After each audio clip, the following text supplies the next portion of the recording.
Em 1897, um jornalista chamado Benjamin Zeev organiza um congresso na Suíça, inaugurando a chamada Organização Mundial Zionista. A ideia era formar um país, não um Estado judaico, mas uma terra para os etnicamente judeus. Por mais irônico que isso pareça, os maiores apoiadores desse movimento foram os antissemitas, porque queriam os judeus longe das terras deles e ao mesmo tempo queriam tirar algum benefício disso. No final da Primeira Guerra Mundial, os otomanos perdem o controle da região da Palestina, então os ingleses ficam com a chamada tutelagem da região.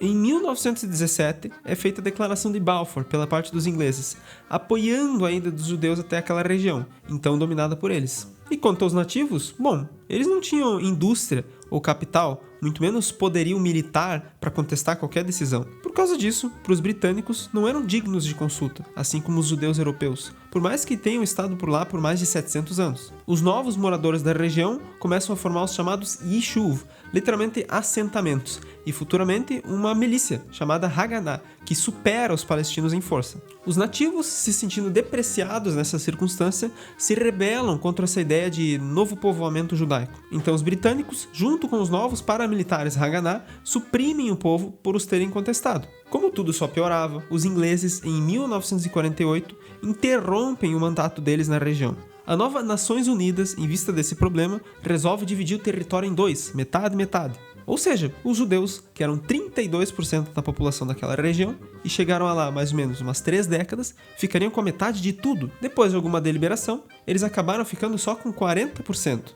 Digo, os palestinos nativos. Os judeus ficaram com 60% de toda a região que já era ocupada. Então, em 1948, essas milícias, com poderio extremamente avançado, se reúnem e deslocam em torno de 300 mil árabes dessa região para ocuparem, já que ela foi dada pela ONU para eles. Sob essas circunstâncias, David Ben-Gurion forma então o novo Estado de Israel e se proclama o primeiro-ministro do novo país. Após uma tentativa frustrada da Liga Árabe de retomar a região, o que antes era a Palestina acabou se agregando a Jordânia e o Egito. Então, na soma total, não foram só 300 mil deslocados, mas em torno de 750 mil que se tornaram desabrigados e refugiados do dia para a noite. Um exemplo disso, a vila de Khalid, em 1947, tinha em torno de 2,8 quilômetros de terra para os nativos árabes e mais ou menos 900 metros para os judeus que já habitavam na região antes da nova colonização. Hoje em dia, essa vila nem existe mais, ela se tornou um moshav, ou seja, uma comunidade agrícola na região de Israel. Esse moshav faz parte da cidade de Netanya, lá em Israel, que significa em hebraico Deus deu. Esse sistema dura até hoje, tendo os palestinos sido proibidos de retornarem àquelas regiões das quais foram expulsos. Isto é, se tu é de Gaza, por exemplo, tu não pode pisar em nenhum território dentro daquela região, mesmo que tu tenha sido pessoalmente expulso dele ou tenha parentes morando lá. Para garantir que tu não tente construir um muro de 62 km de extensão. Ele atinge em torno de 6 metros de altura e é constantemente vigiado e cercado de arame farpado para garantir que ninguém tente atravessar. Hoje em dia, em todo o território, a população judaica chega a 73%, partindo dos 8% em 1917, antes da Declaração de Balfour. E a região, que é a Cisjordânia, também é quase totalmente dominada pelo Estado de Israel.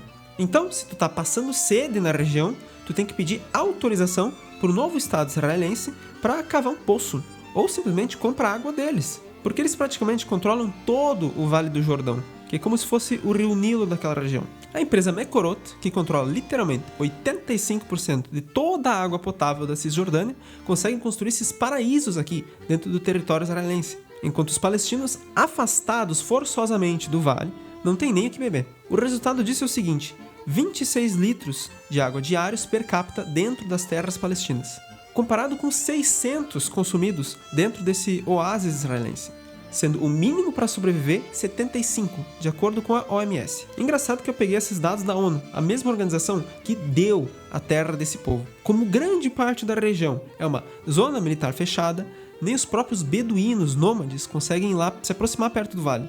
Em 1972, Mekorot criou uma estação de bombeamento perto do Vale de Aoudia, na Cisjordânia, bombeando a água da região até que não sobrasse nada para mais de 5 mil moradores daquela vila. Isso é literalmente pior do que o próprio Estado Islâmico fez vendendo água para sírios e iraquianos. E de acordo com a Convenção de Genebra, seção 3, artigo 49, a realocação de civis por qualquer motivo sem ser evacuação é um crime de guerra. E também é tido como um crime contra a humanidade no Tribunal Penal Internacional.